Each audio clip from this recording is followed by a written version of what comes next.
Okay, let's get into this. When you think Cole Porter, you think, I don't know, anything goes, night and day, right? Sophisticated Broadway genius. Absolutely. The ultimate tunesmith. But what if I told you that back in 1923, he wrote an avant-garde ballet? Huh? Yeah, it throws people, doesn't it? And not just any ballet. This was for the Ballets Suédois. Okay, so tell us about them. Ballets Suédois, not as famous maybe as Diaghilev's crowd. Not as much household name recognition now, perhaps, but back in Paris in the 1920s, they were huge. A major competitor to the Ballet Russes and really, really innovative. They weren't just about pretty dancing. What were they about then? They were about challenging things, pushing boundaries. Our source talks about collage, mixing things up, exploring darker, modern themes. Think less tooties, more ideas. Intriguing. And Porter gets tangled up with them. For this piece, Within the Quota, it's a ballet pantomime from 23. Exactly. It's this really fascinating piece of cultural history, kind of lost between the cracks sometimes. Yeah. So it's right at that intersection of like high art, popular culture, America, Europe, all that 1920s jazz. Which is exactly why we're doing this deep dive today. We've got our source material here, and we're going to unpack Within the Quota, understand where it came from, who made it, what was actually in it, and, why it still matters. Sounds good. Our mission, pull up the juicy bits, the surprises, and really get a handle on this unusual work. So first off, more on the Ballets Suédois. You said they weren't traditional. Not at all. Our source uses the term bric-a-brac to describe their aesthetic. It's like they threw everything into the mix. Circus acts, vaudeville routines, bits inspired by early movies, Charlie Chaplin, Mary Pickford, that kind of thing. So a real mashup, not afraid of lowbrow entertainment then. Definitely not. That was kind of the point. They wanted to perform ideas, not just dance steps. The source mentions performances in really weird places, like an insane asylum, and they messed around with live versus recorded sound, too. Wow. Okay. And crucially, they were committed to sort of negating that divide between popular music and serious music, which, makes the Cole Porter connection make a bit more sense. Ah, okay. So that opens the door for him. But how did it actually happen? Did they just call him up? Well, not quite directly. It actually came through a friend of Porter's, Gerald Murphy, an American artist and writer. Gerald Murphy. Rings a bell. Friend from Yale, right? Part of that whole Paris expatriate scene. That's the one. He and his wife Sarah were right in the thick of it. So the story goes, the Ballets Suédois boss, Rolf de Marais, was hunting for new material and asked Gerald Murphy for ideas. And Murphy says, Cole Porter, Yeah. just like that. Apparently, the actual commission was then formally offered to Porter by Darius Milhaud, the composer. Milhaud, in a Paris salon, no less. Okay, so what was Porter doing at this point? Was he, established? Not exactly riding high. Our source mentions he'd just come back to Paris after his Broadway show, See America First. Yeah. Well, it bombed. Ouch. Yeah. So despite that sort of glittering socialite image he projected, there was apparently some real professional anxiety there. This commission was actually a pretty big opportunity. So a chance to do something different, maybe prove himself on a different stage. Did they work on it together, Porter and Murphy? They did. Gerald and Sarah Murphy actually went down to Venice that summer, August 23. Joined Cole and his wife Linda at Casa Papadopoli. They spent 2 weeks basically hashing out the scenario, the story, while Cole worked on the music. Paris. The Riviera. It sounds like something out of F. Scott Fitzgerald. Was it all just parties and champagne? Well, yes and no. Our source kind of pushes back against seeing it as just superficial glamour. I mean, sure, it was a stylish crowd, but look who was in it. Yeah. Picasso, Stravinsky, Hemingway, Fitzgerald himself, Leger. These weren't lightweights. True. And the Murphys weren't just social butterflies either. Sarah studied painting. They had both actually worked with Diaghilev before, fixing up sets and things. So, yeah, glamorous, but also a serious hub for creative energy and, people bouncing ideas off each other.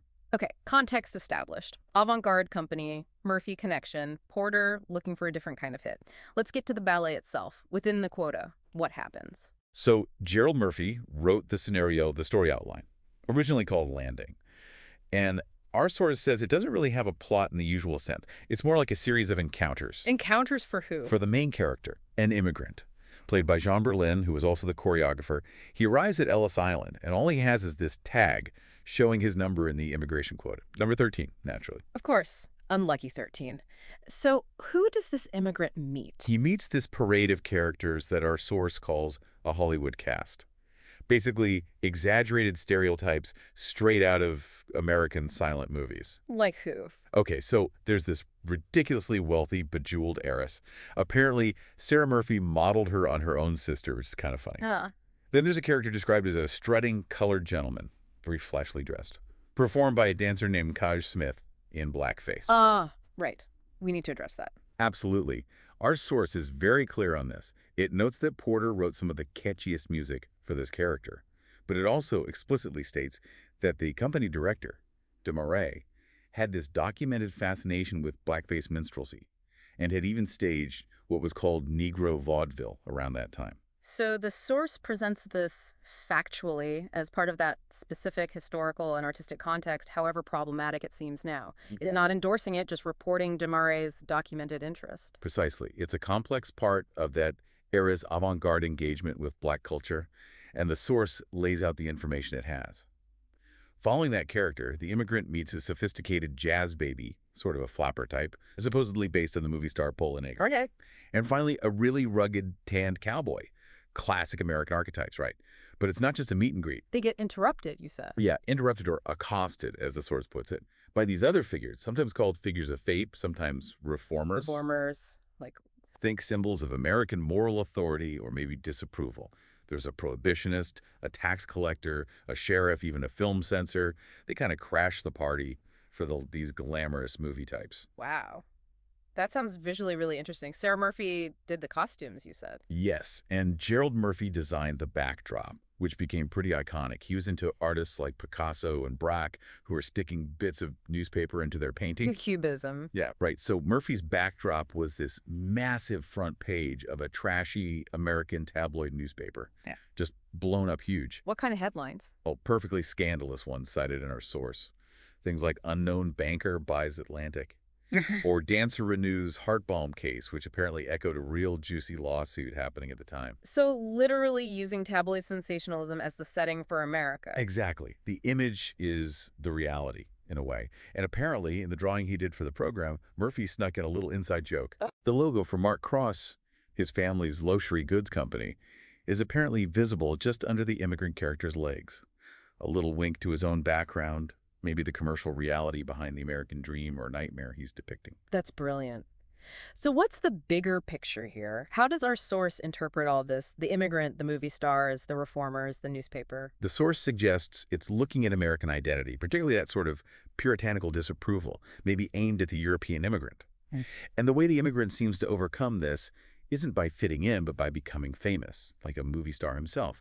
Fame conquers all, maybe. Interesting. It also talks a lot about that blurring between the image and the reality. The idea that, for Murphy maybe, the image, the movie stereotype, the headline was becoming the thing itself, the real attraction. Almost like wish fulfillment. The stage is where the outsider gets to be a star and beat the system. Maybe reflecting Murphy's own hopes as an artist. It's a pretty sharp take on America, especially coming from that expatriate perspective. Okay, let's turn to the sound. Cole Porter's music. What did this strange, symbolic story actually sound like? Well, the original score was for 3 pianos, sometimes 4. Runs just under 15 minutes. Our source describes the manuscript that survives as looking faint, yellowed, and points out it has mistakes, missing sharps, wrong clefs, things like that. Suggesting maybe an incredibly talented composer who was maybe still finding his feet with writing for this kind of larger scale, almost symphonic texture compared to Broadway songs. Enthusiasm maybe outpacing technique slightly at that specific moment. So not quite the polished Porter we know from later hits. Not in terms of flawless notation, perhaps, but, and this is key, the source argues that even with those little flaws, that original piano score is actually a marvel. It considers it bolder, more raw, maybe more interesting than the orchestration that was actually used in performance. Ah, so it was orchestrated by someone else. Yes, by a French composer named Charles Coquelin. And our source describes Coquelin's version as cleaned up, definitely highly Europeanized. It suggests Coquelin tried to sort of abstract and estrange Porter's American idiom. Huh. So the orchestration itself adds another layer to this whole America-Europe tension in the piece. Absolutely. It's baked right into the sound. Porter's genius in the original, the source implies, was this incredible blend. You get these very American things, pretty simple, singable tunes, lots of syncopation, that rhythmic drive. But right alongside that, you get stuff from the European avant-garde. Like Stravinsky, Schoenberg. Exactly. The source points to things like Stravinsky polychords, mashing different chords together in polyrhythms, complex shifting meters, Yeah. and even moments that get close to Schoenberg's atonality, where there's no clear key center. Wow. That is a serious musical cocktail. How did that mix match the characters and the conflict on stage? Our source argues it was very deliberate. The progressive characters, the heiress, jazz baby, cowboy, colored gentleman, they tend to get music that feels more stable, rhythmically clear, often quite consonant, music with a groove, you could say. Okay. Whereas the reformers, those figures of control, the music inhabits this more amorphous realm. Less distinct melodies, harmonies that are dissonant or even atonal.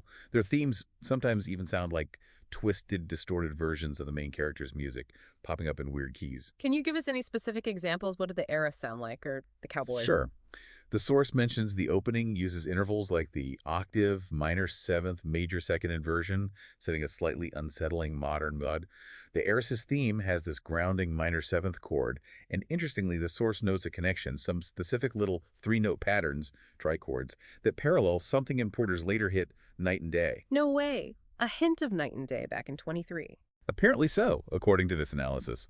For the colored gentleman, the music had deliberately wrong-sounding notes on the offbeats, used tritones, that dissonant devil's interval, and hemiola, that rhythmic trick shifting between threes and twos, giving it a kind of jazzy ragtime feel, but maybe a bit goofy or quirky, as the source puts it. And the cowboy. That must have been fun. Yeah, the source describes Stravinsky-like rhythms and meters, specific piano writing that supposedly evokes the horse's gait and the rider's movements, and even a figure that sounds like a twirling lasso.